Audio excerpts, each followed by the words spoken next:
नमस्कार दोस्तों, मैं आपका दोस्त रोहित फिर से हाजिर हूँ भूत बंगला कहानी का दूसरा भाग लेकर। इस कहानी के पहले भाग में आपने सुना कि किरीट और सुनील दोनों का झगड़ा बढ़ जाता है और वह दोनों बहुत ही भयानक शर्त लगा लेते हैं। इसके बाद आगे क्या होता है ये मैं आपको इस कहानी में बताता हूँ। जब वह सब दोस्त बंगले के पास पहुँचे तब वहाँ एक अजीब सी खामोशी छाई हुई थी।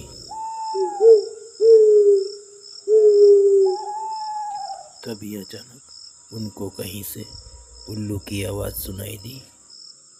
हवाएं तेज चलने लगी।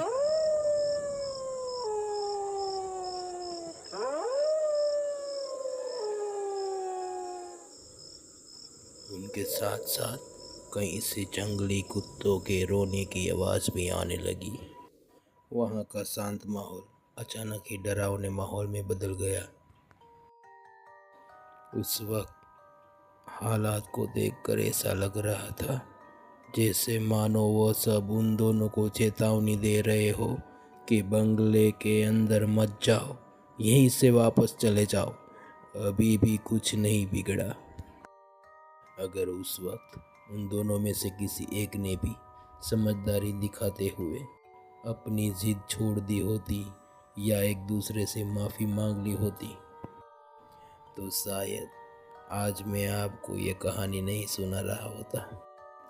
मगर वो दोनों कहाँ मानने वाले थे। उन दोनों को तो अपना अपना गुस्सा निकालना था। किरीट अपने शर्त के मुताबिक अंदर जाने ही वाला था कि तभी वहाँ आए उन लड़कों में से एक लड़के ने कहा, देखो दोस्तों, बात ऐसी है, तुम लोगों को जो भी करना है जल्दी करो और निकलो यहाँ से, क्योंकि इस जगह पर रात को आना इलीगल है। अगर पुलिस ने हमें पकड़ लिया तो भूत दिखे या ना दिखे, मगर हमें मार मार के हमारा भुर्ता ज़रूर बना देगी।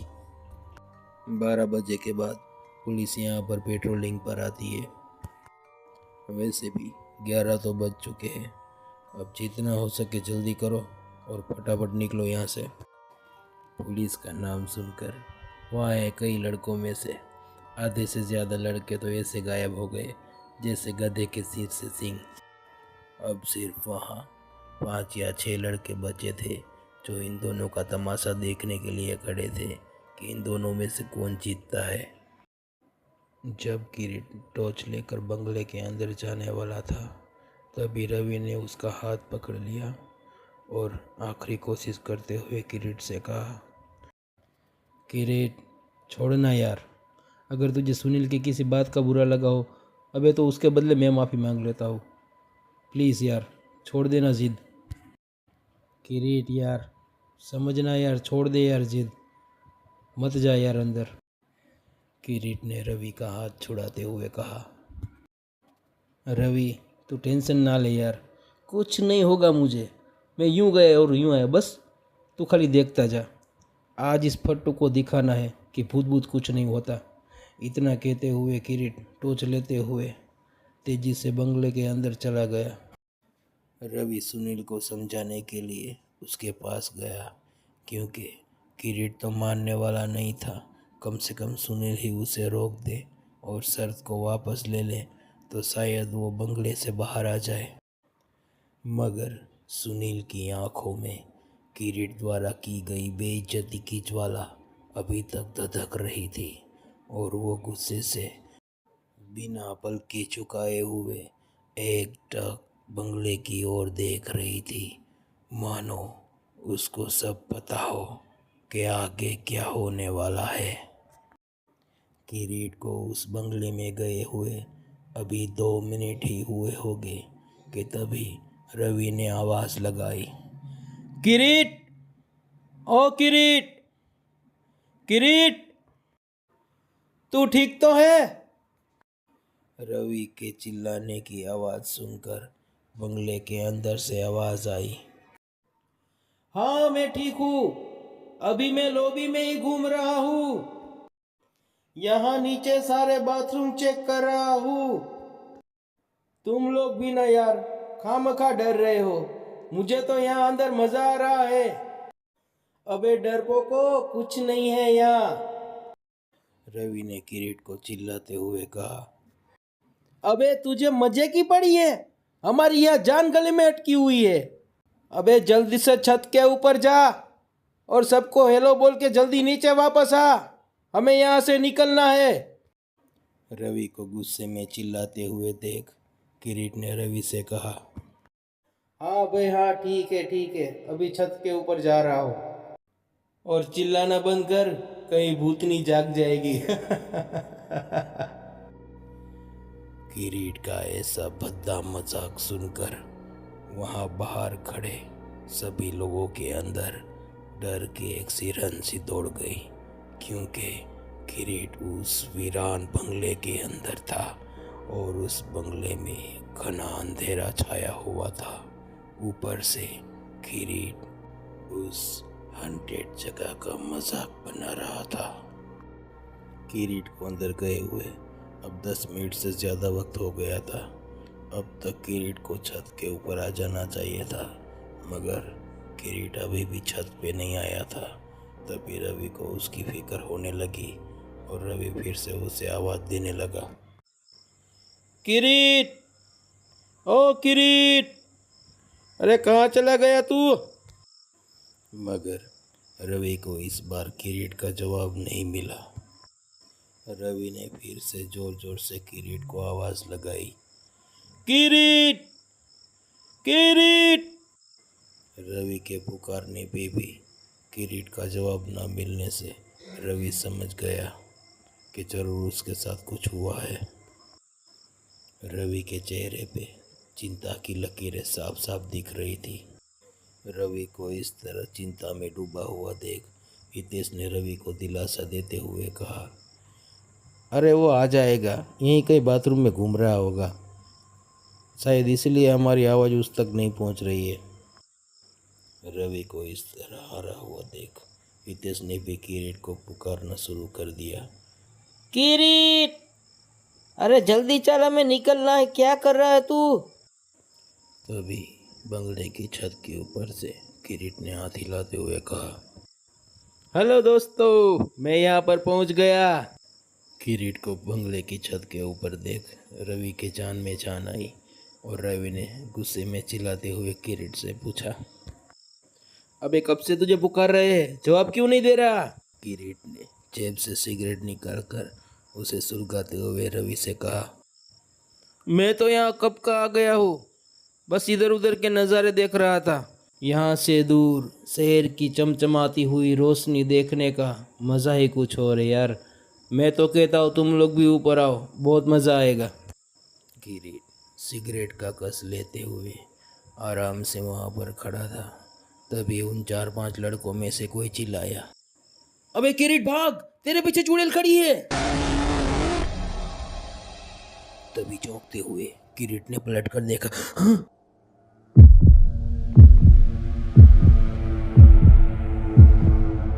वहाँ उनके पीछे कोई नहीं था। किरीट को इतना डरा हुआ देख वहाँ खड़े सभी दोस्त उसका मजाक उड़ाने लगे और जोर जोर से हंसने लगे। किरीट का मजाक बनते हुए देख किरीट को बहुत गुस्सा आने लगा और किरीट ने जो गुस्से में किया वो उसको नहीं करना चाहिए था। किरीट ने अपने पैंट की जिप खोली और बंगले के ऊपर से ही टॉयलेट करने लगा। टॉयलेट करते हुए उसने सुनील को चिल्लाते हुए कहा। ओए फट्टू, देख, ले मूत दिया तेरे भूत बंगले पे, देखता हूँ भूत मेरा क्या उखाड़ लेता है। किरीट के सभी दोस्त किरीट की हरकत देखकर हंस रहे थे, मगर कुछ ही पल में उन सभी की हंसी खामोशी में बदल गई, क्योंकि इस बार कोई लड़की सच में किरीट के पीछे खड़ी हुई थी, जिसके कपड़े चले फटे थे और बाल बिखरे हुए थे और उसका चेहरा पूरा बालों से ढका हुआ था। उस चुड़ैल का भयानक रूप देखकर वहाँ आए सभी दोस्त अपनी अपनी बाइक लेकर भाग गए, सिवाय सुनील, हितेश और रवि को छोड़कर। अचानक इस तरह डर कर किरीट के दोस्तों को भागता हुआ देख किरीट को लगा वो लोग फिर से कोई प्रैंक कर रहे हैं। मगर तभी एक हवा का झोंका आया और किरीट की नाक में जले हुए मांस की बदबू भर गई और तभी किरीट को महसूस हुआ कि जैसे कोई उसके पास आकर जोर जोर से सांसें ले रहा है और उसकी सांसों की गर्म हवा उसके कानों को छू रही है। तभी बंगले के ग्राउंड से रवि ने किरीट को आवाज लगाई, किरीट, मेरी बात को ध्यान से सुन, पीछे मुड़ के मत देखना, अभी और इसी वक्त बंगले से कूद जा। रवि का डरा हुआ चेहरा देख किरीट को समझ में आ गया था कि जरूर कुछ गड़बड़ है। फिर भी किरीट ने अपनी आँख से तिरछी नजर करते हुए पीछे मुड़ के देखा तो उसको लंबे लंबे काले बाल दिखे। तभी किरीट जल्दी से वहाँ से कूदने वाला था कि तभी उस चुड़ैल ने उसको कॉलर से पकड़ लिया और जोर से झटका देते हुए उसको वापस छत की फर्श पर खींच लिया। उसी वक्त किरीट के चिल्लाने की आवाज उस वीरान जगह में गूंज गई। तभी रवि ने चीखते हुए कहा, किरीट, हम आ रहे। तभी अचानक ही रवि को बाइक स्टार्ट होने की आवाज सुनाई दी। आवाज की दिशा में रवि ने मुड़कर देखा तो सुनील अपनी बाइक लेकर वहां से जा रहा था। रवि ने सुनील को आवाज लगाई, सुनील, रुक जा, सुनील। तब तक सुनील बहुत दूर निकल चुका था। फिर रवि ने हितेश की ओर देखा। हितेश ने बहादुरी दिखाते हुए किरीट से कहा, अबे सोच क्या रहा है, जल्दी चल, हमें किरीट को बचाना है। तभी रवि और हितेश हाथ में टॉर्च लेकर बंगले के मेन गेट की तरफ दौड़ने लगे। वो लोग दौड़ते हुए बंगले में घुस गए और हॉल से होते हुए बंगले की सीढ़ियाँ तक पहुंच गए। बंगले की सीढ़ियाँ चढ़कर वो छत पर आ गए। छत पर आकर उन लोगों ने जो देखा वो देखकर उन लोगों की रूह कांप गई, क्योंकि किरीट छत की पाली की ओर मुंह करके बैठा था और उसके इर्द गिर्द खून के धब्बे बने हुए थे। रवि और हितेश धीमे कदमों से चलते हुए किरीट के पास पहुंचे और उसके कंधे पे हाथ रख कर कहा, किरीट, किरीट। तभी अचानक किरीट ने पलटकर उन दोनों की तरफ देखा। किरीट का भयानक चेहरा देखकर वो दोनों पीछे की ओर गिर पड़े, क्योंकि उस वक्त चुड़ैल ने उसके शरीर पे कब्जा कर लिया था और किरीट की आंखें एकदम सफ़ेद हो चुकी थी। किरीट दीवार की तरफ फिर से मुंह करके कुछ काट रहा था। फिर भी रवि और हितेश ने अपने आप को संभालते हुए टॉर्च की रोशनी किरीट की तरफ करते हुए कहा, किरीट, हम सबको घर जाना है, हम तुझे लेने आए, चल चल, हमें घर जाना है, जल्दी चल। और किरीट ने अजीब सी आवाज में हंसते हुए कहा,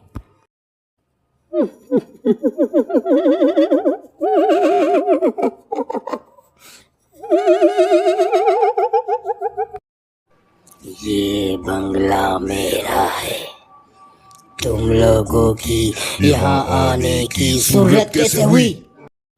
किरीट ने उन दोनों की तरफ देखते हुए कहा, ये कह रहा था भूत मेरा क्या उखाड़ लेगा।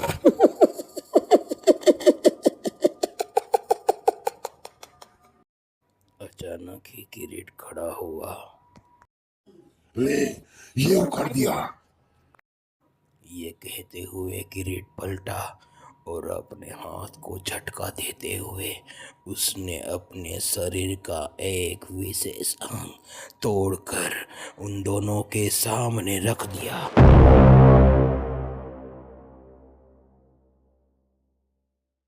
किरीट के हाथ में कांच का टुकड़ा था और उसका पैंट पूरा खून से भिगा हुआ था। किरीट ने उस कटे हुए अंग को लेकर अपने मुंह में चबाना शुरू कर दिया। देखते ही देखते वो उसे बुरा निकल गया। उस भयानक मंजर को देखकर उन दोनों दोस्तों की आंखें फटी की फटी रह गई। धीरे धीरे उन दोनों की तरफ आते हुए किरीट ने कहा,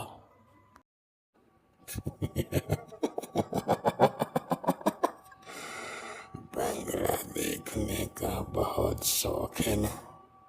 पहले मैं इसको बंगला दिखा कर आती हूँ, फिर तुम दोनों को बंगला दिखाओगी।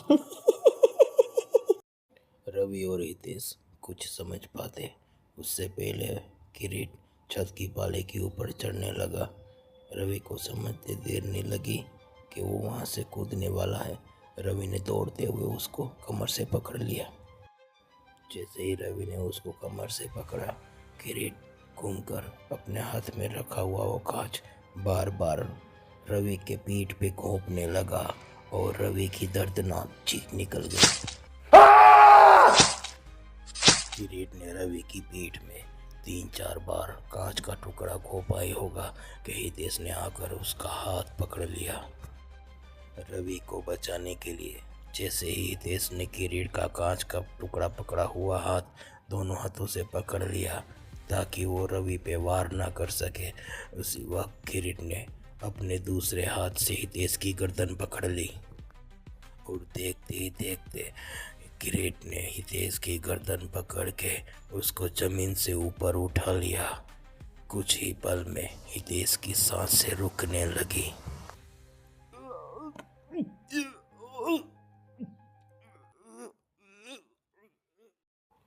हितेश की सांसें घुटती हुई देख रवि ने अचानक ही किरीट के कमर को जोर से झटका देते हुए खींचा और वो तीनों अलग अलग दिशा में गिर पड़े।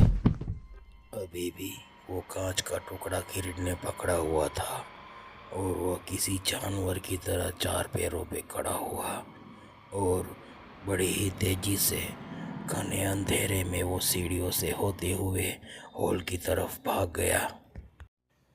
रवि और हितेश ने अपनी अपनी टॉर्च उठाई और किरीट का पीछा करने के लिए वो अंधेरी सीढ़ियों से उतरते हुए हॉल में पहुंचे। हितेश और किरीट ने हॉल में पहुंचकर देखा कि किरीट के पैरों के निशान खून से छपे हुए हैं। फिर वो दोनों उन निशानों का पीछा करते हुए एक बाथरूम की ओर पहुंचे। वहां जाकर उन्होंने देखा किरीट बार बार उसी कांच के टुकड़े से अपनी गर्दन पे वार कर रहा था और उसने वार करते करते आधे से भी ज्यादा गला उसने काट डाला था। ये देखते ही रवि ने दौड़कर किरीट का हाथ पकड़ लिया, लेकिन जैसे ही किरीट का हाथ पकड़ा, किरीट का शरीर बेजान होके गिर गया और उसके शरीर से काला धुआं उठा जो हवा में घुल गया। उसी वक्त रवि की चीख निकल गई, किरीट, किरीट, मेरे दोस्त किरीट, किरीट। रवि को इस कदर टूटा हुआ देख हितेश ने रवि के कंधे पे हाथ रखा और कहा, भाई जो होना था वो हो गया, अब हमें यहाँ से निकलना चाहिए। रवि, तेरे पेट से बहुत सारा खून निकल रहा है भाई, जल्दी चल, हमें हॉस्पिटल चलना चाहिए। हितेश रवि को संभालते हुए उसे मेन दरवाजे की तरफ ले जाने लगा ताकि वो उसे अस्पताल पहुंचा सके। धीरे धीरे हितेश रवि को ले जाते हुए मेन गेट तक पहुंचा, जहां पर बंगले के बीचों बीच सीढ़ी थी। उसके सामने ठीक दरवाज़ा था, मगर इस बार वहाँ पर सिर्फ बंगले के अंदर सीढ़ी थी, मगर जाने का दरवाज़ा नहीं था। वहाँ पर एक दीवार बन चुकी थी। दरवाजे की जगह दीवार को पाकर वो दोनों दोस्त चौंक गए और लॉबी में आगे बढ़ने लगे। उनको लगा शायद बाहर निकलने का दरवाज़ा शायद आगे होगा। यही सोचते हुए वो लॉबी में आगे बढ़ते गए, लेकिन जिससे वो आगे बढ़ते गए उसको सामने वही सीढ़ियाँ दिखाई दी और वही लॉबी का मेन हॉल दिखाई दिया, जहाँ से उन लोगों ने चलना शुरू किया था। गुस्से में आकर रवि दीवारों में मुक्के मारने लगा और लात मारने लगा, मगर वो दरवाजे की जगह जो दीवार थी वो सख्त कंक्रीट की थी, उसमें कोई खरोंच तक नहीं आई। नहीं, ये कैसे हो सकता है? यहीं पर दरवाजा था, दरवाजा यहीं पर था ना हितेश? हाँ यार, यहीं पर दरवाजा था। अब हम बाहर कैसे निकलेंगे दोस्त? हम यहाँ फंस गए। अचानक ही बंगले में एक भयानक सी हंसी गूंज गई।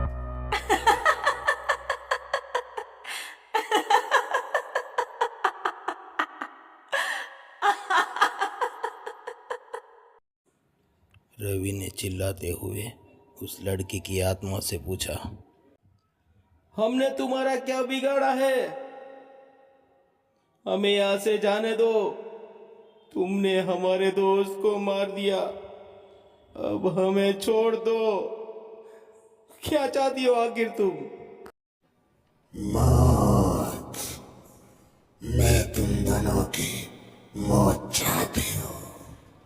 मेहरबानी करके हम दोनों को छोड़ दो, हम यहाँ कभी नहीं आएंगे, हमें जाने दो।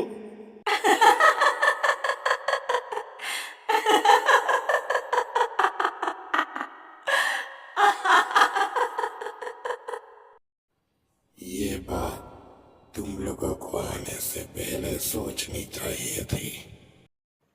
बंगले में फिर से खामोशी छा गई कि तभी अचानक उस चले हुए बाथरूम की ओर से एक जलती हुई लड़की चीखती हुई दौड़ते हुए इन दोनों के सामने आई और हितेश के अंदर समा गई। इस भयानक मंजर को देखकर रवि ने हितेश से पूछा, हितेश, हितेश, तू ठीक तो है भाई? हितेश, तुझे कुछ हुआ तो नहीं ना? ये कहते हुए रवि ने अपना हाथ हितेश के कंधे पे रखा कि तभी हितेश ने पलट कर रवि की तरफ देखा। उसकी आंखें एकदम सफ़ेद हो गई थी और वो भी चुड़ैल के वश में हो चुका था। रवि चौंकते हुए 2-3 कदम पीछे हट गया। हितेश ने अजीब सी आवाज़ में हंसते हुए रवि से कहा,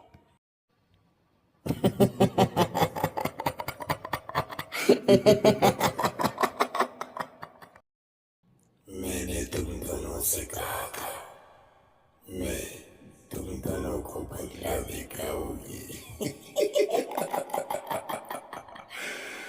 अब पहले मैं तेरे दोस्त को बंगला दिखाती हूँ, फिर तुझे दिखाऊंगी।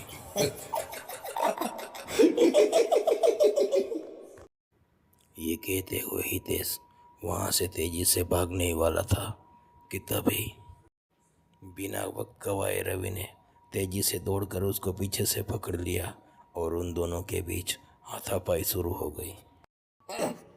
छोड़ छोड़ मुझे, मैं कहती हूँ छोड़ मुझे। कैसे भी करके रवि ने एक दीवार के सहारे बैठकर हितेश को अपनी गोद में जकड़ लिया। तभी अचानक हितेश ने अपने सर को जोर से रवि के मुंह पे मारा।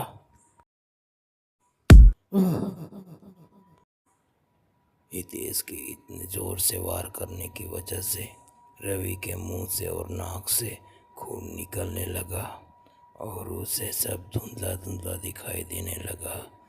रवि की पकड़ धीमे धीमे ढीली पड़ती गई।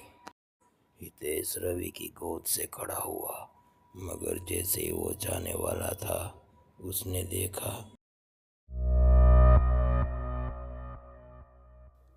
उसके एक हाथ की कलाई अभी भी रवि ने पकड़ी हुई थी। ये देखकर हितेश को बहुत गुस्सा आया और उसने जोर से रवि के मुंह पे एक लात मारी।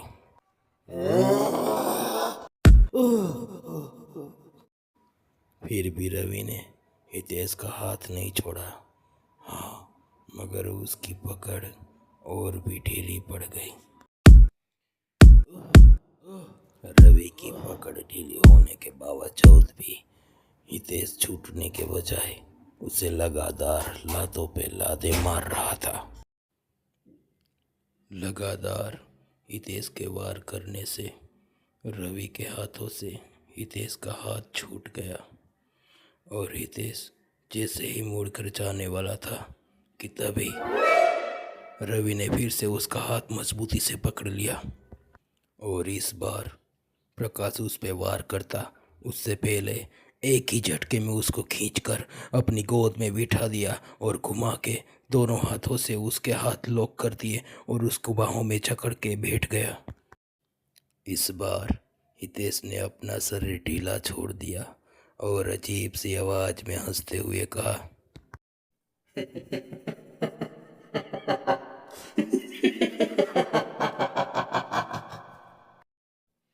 और पकड़, कब तक मुझे पकड़ के रखेगा?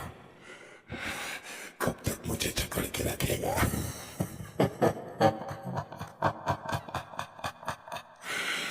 तुझे मुझे छोड़ना ही होगा।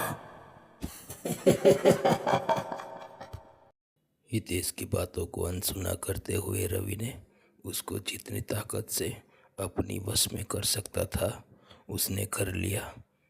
जब रवि ने सुनिश्चित किया कि हितेश अब पूरी तरह उसके काबू में है, तब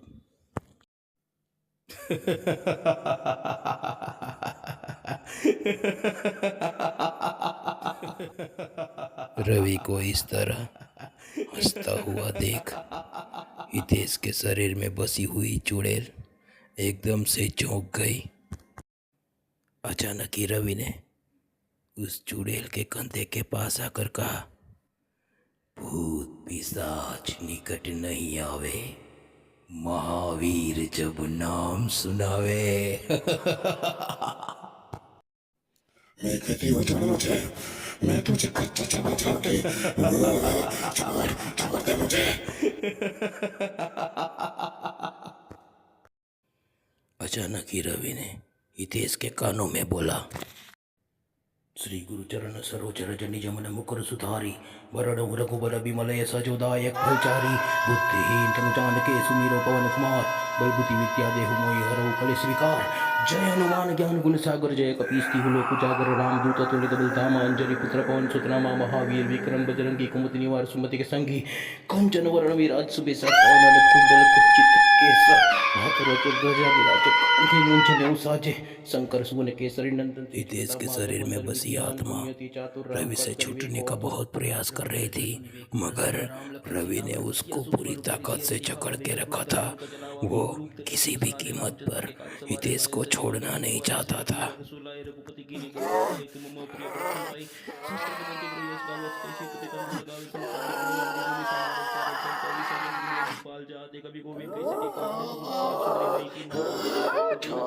तुम्हारो मंत्र भीषण मानालय के स्वर्ग सर्वज्ञान जो शस्त्र जोजन बलवानु लील्योताई मधुर कल्याणु, प्रभु मुद्रिका मेली मुखमा जल्दी नाम गया जय ना इंद्र कंठ के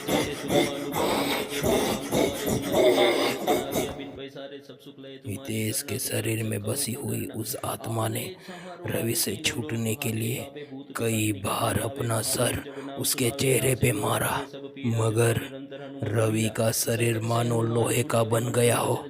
वो चाहे कितना भी रवि को मारे मगर रवि उसको एक बार भी छोड़ नहीं रहा था। चारों जुग प्रताप तुम्हारा है, प्रसिद्ध जगत उजियारा, साधु संत के तुम रखवारे, असुर निकंदन राम दुलारे, अष्ट सिद्ध नवनिधि के दाता, सबर दीन जानकी माता, राम रसायन तुम्हारे पासा सदा रहो रघुपति। जब हितेश ने पूरी कोशिश कर ली, वो नहीं छूट पा रहा था, तब वो अपने शरीर को हवा में उछालने लगा और रवि को बार बार जमीन पे गिराने लगा और एक दूसरे को रोल करते हुए जमीन में लुढ़कने लगा। जय जय जय हनुमान गुसाई, कृपा करो गुरुदेव की नाई, जो सतबार पाठ करे कोई छूटई महिमा सो कोई जो या बड़े हनुमान चालीसा होई सीती। देखते ही देखते हितेश का पूरा शरीर किसी मशीन की तरह थरथराने लगा। पवन तनय संकट हरण मंगल मूर्ति रूप, राम लखन सीता सहित हृदय बसो सुरभूप।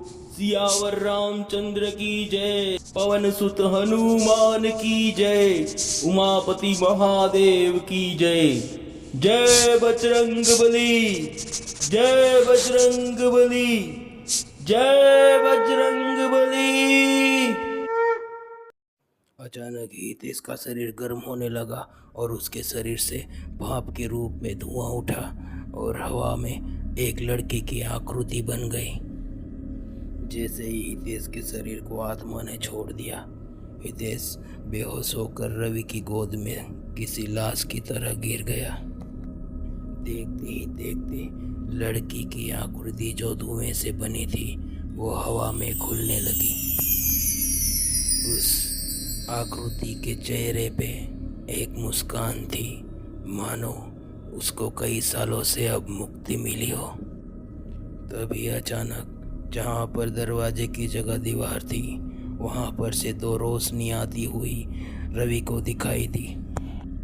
जब वो रोशनी धीरे धीरे पास आई तो रवि को पता चला वो दोनों पुलिस वाले थे जिनके हाथों में टॉर्च थी। आते ही उन लोगों ने रवि से पूछा, हे लड़को, यहाँ तुम दोनों क्या कर रहे हो? कौन हो तुम? उस वक्त रवि के अंदर इतनी भी शक्ति नहीं थी कि वो पुलिस वालों को उनके सवालों के जवाब देता, मगर रवि ने अपने हाथ से बाथरूम की ओर इशारा करते हुए उन पुलिस वालों को कहा, वहाँ मेरा दोस्त है, उसको। इतना कहकर रवि की आंखें बंद होने लगी और वो पुलिस वाले लगातार उससे पूछ रहे थे, क्या उसको? बोल, उसको क्या हुआ है? ए लड़के, आंखें खोल, कहना क्या चाहता है तू? हाँ लड़के, ओए उठ। फिर जब रवि की आंख खुली तब वो अस्पताल में बेड पे लेटा हुआ था।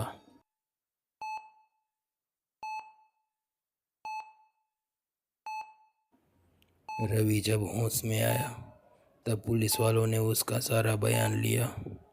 रवि ने वहाँ जो कुछ भी हुआ था वो सब पुलिस वालों को बता दिया। पहले तो पुलिस वालों को लगा रवि और हितेश ने मिलकर या फिर रवि ने अकेले ही उसके दोस्त किरीट का खून किया था, मगर जब कुछ दिनों बाद पोस्टमार्टम की रिपोर्ट आई तब सबको रवि की बात माननी पड़ी, क्योंकि पोस्टमार्टम में किरीट के पेट के अंदर से उनका ये एक विशेष अंग खाया हुआ मिला। तब पुलिस को भी मानना पड़ा कि जरूर ये काम किसी पारलौकिक शक्ति का है, मगर कानून इन सब चीज़ों पे विश्वास नहीं करता। इसलिए किरीट के माँ बाप को पुलिस ने समझाया कि किरीट का खून इन दोनों लड़कों ने नहीं किया, वो दोनों बेकसूर हैं। अगर आप चाहो तो उन दोनों लड़कों को सजा दिलवा सकते हो, मगर सच्चाई ये है कि किरीट के साथ जो कुछ भी हुआ वो वहाँ बसी हुई आत्मा ने किया था, ना कि इन लड़कों ने। फिर किरीट के माँ बाप ने बड़ा दिल दिखाते हुए कोर्ट में ये बयान दिया कि उनका बेटा मानसिक तौर पे बीमार था। वो इससे पहले भी कई बार घर में अपने आप को मारने की कोशिश कर चुका था। इसमें इन लड़कों की कोई गलती नहीं। ये दोनों तो उसको बचाने के लिए उसके पीछे गए थे, लेकिन जब तक वो वहाँ पर पहुँचते उससे पहले मेरे बेटे ने जो करना था वो कर दिया। उसके बाद किरीट का केस क्लोज कर दिया गया और रवि और हितेश को निर्दोष छोड़ दिया गया। दोस्तों, इस कहानी का अंत यहीं पर हो जाता है, मगर मैं आप लोगों से पूछना चाहता हूँ, क्या आपको मौका मिलेगा तो आप कभी ऐसे बंगलों में जाओगे? भूत है कि नहीं ये देखने के लिए मुझे कमेंट बॉक्स में लिख के ज़रूर बताना। मुझे आपके जवाब का इंतज़ार रहेगा। तो मिलते हैं किसी और वीडियो में, तब तक के लिए जय श्री राम, जय बजरंग बली।